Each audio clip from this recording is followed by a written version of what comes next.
దోస్తులు ఎట్లు మంచిగుర్రా? నేనైతే మంచిగున్నా.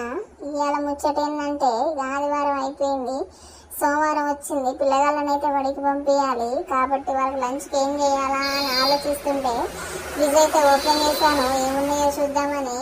కానీ వెజిటేబుల్స్ అయితే ఏం లేవు. కానీ ఫ్రిడ్జ్ లో అయితే చల్లగా నిద్రపోతున్న 3 గుడ్లు అయితే కనిపించాయి. వెంటనే ఆ గుడ్లను అయితే తీసుకొని పక్కన పెట్టేసుకొని అందులోనే ఒక ఉల్లిగడ్డ, ఒక టమాటా, 2 పచ్చిమిర్చీలు అయితే కట్ చేసి పెట్టుకొని కొంచెం పొయ్యి మీద కళాయి పెట్టేసి దాంట్లో కొంచెం నూనె అయితే పోసుకొని దాంట్లో తాలింపు గింజలు, కొంచెం జీలకర్ర వేసి పోపు అయితే చేసుకున్నాను.